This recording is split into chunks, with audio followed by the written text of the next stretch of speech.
Hello दोस्तों, स्वागत है आपका शांतनु ब्लॉग्स में। तो चलिए आज का ब्लॉग शुरू करते हैं। कभी कभी कैमरे में कुछ ऐसे पल कैद हो जाते हैं जिन्हें उसी वक्त आप लोगों के साथ शेयर नहीं कर पाते। आज का ये ब्लॉग भी थोड़ा पुराना है, कुछ फुटेज कुछ दिन पहले की हैं, लेकिन जब इन्हें दोबारा देखा तो लगा कि इतने खूबसूरत पल ऐसे ही पड़े रहने देने के नहीं हैं। तो सोचा देर से ही सही आज आपको भी अपने उस खूबसूरत दिन की थोड़ी सी झलक दिखाते हैं। इस दिन की शुरुआत हुई सुबह सुबह मशरूम प्लांट के काम से। सुबह का वक्त हो और काम थोड़ा ज्यादा तो कोशिश यही रहती है कि जरूरी काम सबसे पहले निपटा लिया जाए। मशरूम प्लांट का काम खत्म करने के बाद अब वक्त था थोड़ी राहत का। काम के बाद अगर चाय मिल जाए और साथ में दो चार दोस्त भी आ जाएं तो उस चाय का मजा और भी दुगना हो जाता है। तो बस क्या था, काम समेटा और बैठ गए सब एक साथ चाय पीने। चाय के बाद फिर काम बचा हुआ था। सुबह उठते ही नए लगाए हुए पौधों को पानी देना भी जरूरी था। सुबह का ये थोड़ा सा समय पौधों की देखभाल में निकल जाता है, क्योंकि पौधे लगाने के बाद उनकी देखभाल ही सबसे बड़ा काम होता है।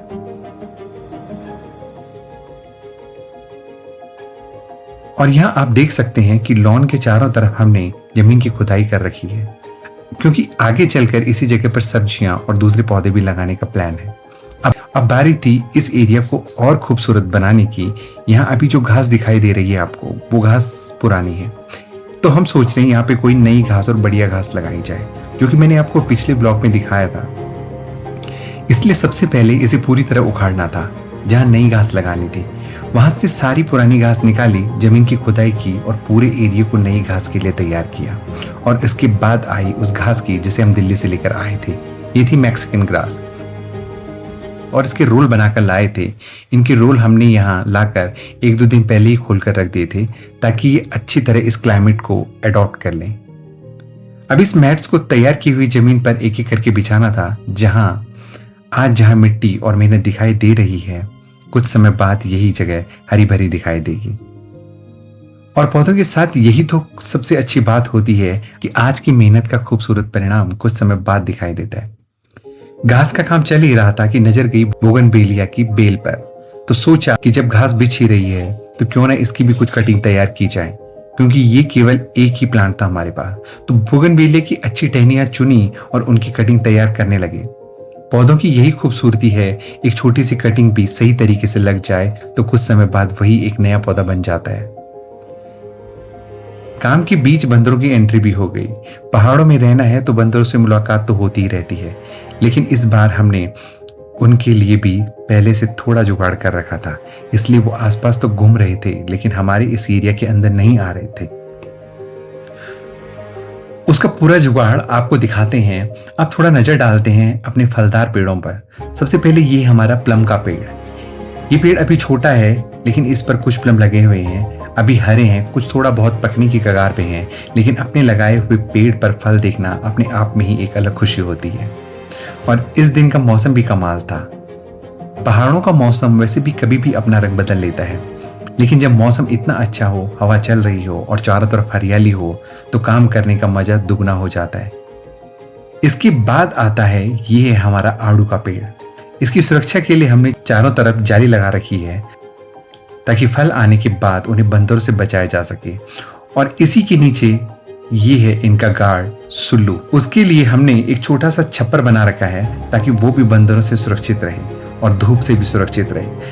मतलब यहाँ पौधों से लेकर सुल्लू तक सबकी सुरक्षा का इंतजाम करना पड़ता है। और इसी बीच सुशांत भी चंबा से वापस आ गए। दिन कितना भी व्यस्त हो, ऐसे छोटे छोटे पल ही बाद में याद रह जाते। फिर नजर गई प्लम के पेड़ पर। फिर से ये प्लम का पेड़ जिसमें हरे हरे प्लम लगे हुए हैं, और आसपास की जमीन की खुदाई भी अभी चल ही रही है। अभी ये जगह पूरी तरह तैयार होने की प्रक्रिया में है, लेकिन धीरे धीरे यही मेहनत एक दिन खूबसूरत बगीचे में बदलने वाली है। अब फिर कैमरे ने इस पूरे दिन का शायद सबसे प्यारा दृश्य पकड़ लिया। एक छोटी सी चिड़िया अपनी चोंच में एक कीड़ा लेकर आई थी, लेकिन वो कीड़ा अपने लिए नहीं था, वो अपने बच्चों के लिए खाना लेकर आई थी। एक एक करके वो अपने छोटे छोटे बच्चों को खाना खिला रही थी। कितना छोटा सा घोंसला था, लेकिन उस घोंसले के अंदर उसकी पूरी दुनिया बसी हुई थी।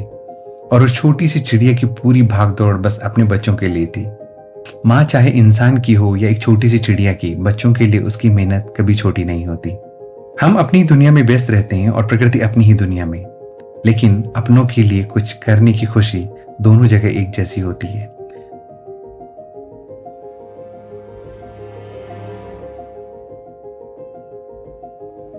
धीरे धीरे शाम होने लगी। प्लांट का काम अभी भी चल रहा था, बैग भरे जा रहे थे और शिवानी और प्रिया भी अपने काम में लगी हुई थी। दिन भर की भागदौड़ के बाद भी काम खत्म होने का नाम नहीं ले रहा था और इसी बीच एक बार फिर नजर गई उसी चिड़िया के घोंसले पर। जूम करके देखा तो छोटे छोटे बच्चे अभी भी वहीं थे। दिन भर उनकी माँ उनके लिए खाना लाती रहती थी और अब शाम होते ही वो नन्हे बच्चे अपने घोंसले में आराम कर रहे थे। आखिरकार जब दिन का काम खत्म हुआ तो अब वक्त था थोड़ा रिलैक्स करने का। शिवानी और प्रिया बैडमिंटन खेलने लग गई। दिन भर काम करने के बाद थोड़ी देर खेल और मस्ती भी जरूरी है। आखिर जिंदगी सिर्फ काम का नाम तो नहीं है। थोड़ी मेहनत, थोड़ी मस्ती और अपने लोगों के साथ बिताया हुआ थोड़ा सा वक्त, यही तो एक अच्छे दिन की पहचान है। और अब इस दिन का आखिरी सीन। रात हो चुकी थी। मैंने उसी चिड़िया की एक तस्वीर लेने की कोशिश की जो दिन भर अपने बच्चों के लिए खाना लेकर आती जाती रही है। फ्लैश ऑन किया लेकिन पहली नजर में तो यह लगा जैसे घोंसले में कुछ भी नहीं है। फिर ध्यान से देखा तो चिड़िया वहीं बैठी हुई थी। उसने अपना मुंह अंदर की तरफ रख रखा था और अपने बच्चों के पास बिल्कुल चुपचाप बैठी थी। दिन भर की भागदौड़ के बाद अब वो शायद अपने बच्चों के साथ आराम कर रही थी। और यहीं से इस खूबसूरत दिन को खत्म करते हैं। एक ऐसा दिन जिसमें मशरूम प्लांट का काम था, दोस्तों के साथ चाय थी, नए पौधों की देखभाल थी, पुरानी घास उखाड़ कर नई घास लगाने की तैयारी थी, बोगनविलिया की कटिंग भी थी, फलदार पेड़ थे, बंदरों से बचाने का जुगाड़ था और सबसे खूबसूरत एक छोटी सी चिड़िया और उसके नन्हे बच्चे। कभी कभी पूरा दिन किसी बड़ी घटना की वजह से याद नहीं रहता, बल्कि ऐसी छोटी छोटी चीजों की वजह से याद रहता है। शायद यही हमारे पहाड़ों की जिंदगी की सबसे खूबसूरत बात है। यहाँ एक साधारण सा दिन भी अगर ध्यान से जिया जाए तो अपने आप में एक पूरी कहानी बन जाता है। तो ये था हमारा वो थोड़ा पुराना लेकिन बेहद खूबसूरत दिन। फुटेज पुराने जरूर थे लेकिन यादें आज भी बिल्कुल ताजा हैं। मिलते हैं अपने अगले व्लॉग में। तब तक अपना ख्याल रखिए, खुश रहिए और अपने आसपास की छोटी छोटी खूबसूरत चीजों को देखना मत भूलिए। तो मिलते हैं अगले व्लॉग में।